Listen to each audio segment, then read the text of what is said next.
Somos la voz de los líderes de opinión. Abordaje terapéutico del cáncer renal.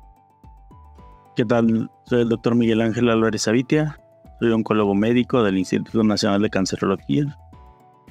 ¿Qué es el cáncer renal? Cáncer renal es una patología que se caracteriza por la formación de neoplasias a nivel renal, pero es un grupo de patologías que la única coincidencia que tienen es obviamente de la formación de un tumor a este nivel. Existen diversas patologías, la histología más común es el tumor de células claras, después siguen los papilares, los cromófobos, hay otras diversas neoplasias que son poco frecuentes como los oncocíticos, los carcinomas de translocación, los indefinidos, y obviamente esto hace que sea un grupo muy heterogéneo de neoplasias. Sin embargo, la histología más común, te repito, es células claras y es para la cual van enfocados la mayor parte de los tratamientos. Incidencia en la población. En México, en el 2020, según las estadísticas que nosotros tenemos registradas, se presentaron alrededor de 5.915 casos de cáncer renal cada año, de los cuales lamentablemente tenemos una tasa de mortalidad muy elevada y estamos hablando que cada año cerca de 3.070, 3.100 personas mueren por cáncer renal en México. Factores de riesgo.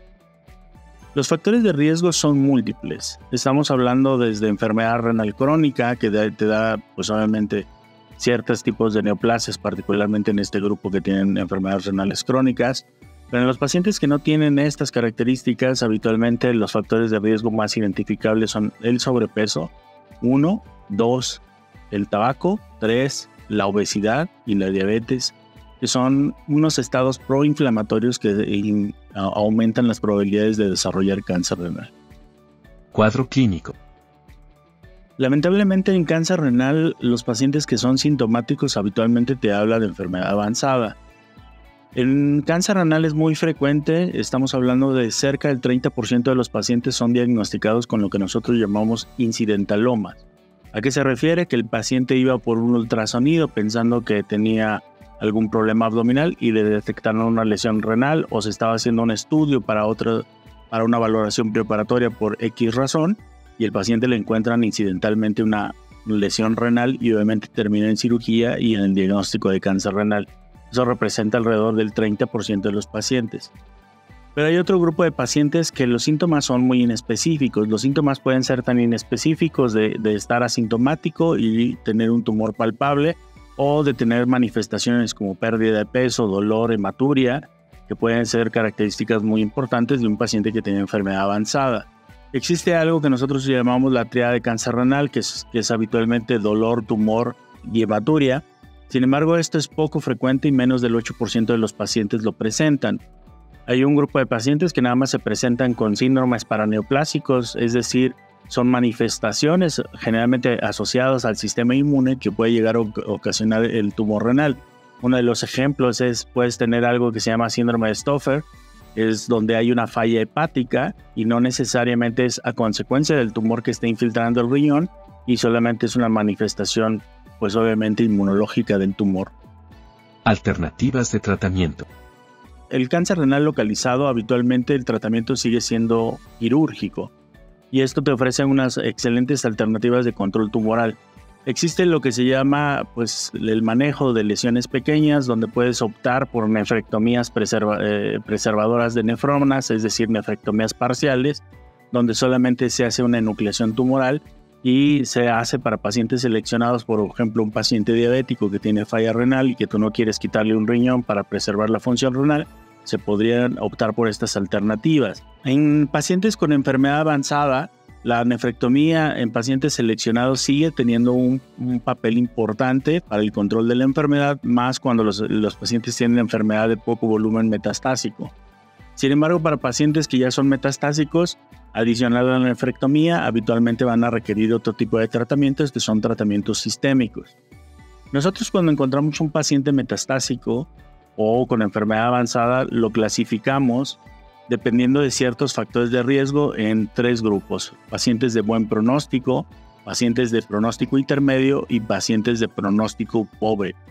¿Cómo lo definimos? Principalmente por factores que ya están determinados por el Grupo Colaborativo de Cáncer Renal Internacional o los criterios del consorcio, que nosotros lo ponemos en siglas en inglés, IMDC. Estos criterios se basan en la hemoglobina, las plaquetas, los leucocitos del paciente, el estado general del paciente y habitualmente el momento en que necesita tratamiento sistémico, si es mayor o menor de un año. En base a estos criterios, pues podemos agrupar este grupo de pacientes. En pacientes se podría optar actualmente con las alternativas que tenemos por terapias duales. ¿A qué nos referimos con terapias duales? Habitualmente a pacientes que tienen que recibir inmunoterapia más inmunoterapia, que solamente hay una combinación disponible. Y luego tenemos 3 combinaciones de inmunoterapia, lo que nosotros llamamos más TKIs. Es decir, donde tenemos diversos fármacos que se combinan para dar unos mejores resultados, y esto es lo que nosotros consideramos la terapia actual para un grupo de pacientes, principalmente para pacientes de pronóstico intermedio y pronóstico pobre. ¿Qué papel juegan las monoterapias? Las monoterapias yo creo que sí siguen teniendo un papel.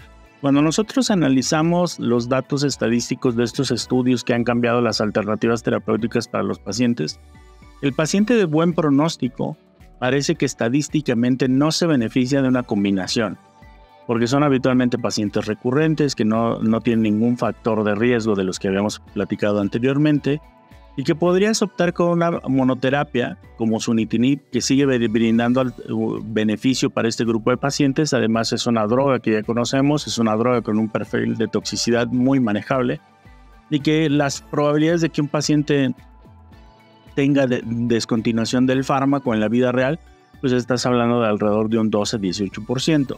Adicionalmente, pues se ha demostrado que tiene impacto positivo en la supervivencia global en este subgrupo específico de pacientes. Contraindicaciones. Realmente es poco probable que tengamos contraindicaciones absolutas, a menos de que el paciente tenga alguna alteración hematológica detectada, y que ya que una de las complicaciones que puede llegar a tener por la inhibición de múltiples sinasas es pues obviamente desarrollar trombocitopenia o neutropenias. Entonces en un paciente que ya tiene antecedentes se podría hacer una contraindicación. Pacientes que tienen cardiopatías hipertensivas y descontrol hipertensivo, hay que recordar que este tipo de fármacos pueden ocasionar hipertensión arterial. Pues obviamente la recomendación a lo mejor no es una suspensión del fármaco o evitar el fármaco, sino llevarlo a un control hipertensivo adecuado y después iniciar el fármaco con toda seguridad. Creo que estas son pues obviamente las alternativas que tenemos para este grupo de pacientes. Y en términos generales, creo que el perfil de seguridad del sunitinib sigue brindando beneficios en supervivencia global de los pacientes, pues obviamente con una baja tasa de descontinuación. Adicionalmente, tenemos ya lo que nosotros conocemos como esquemas alternos.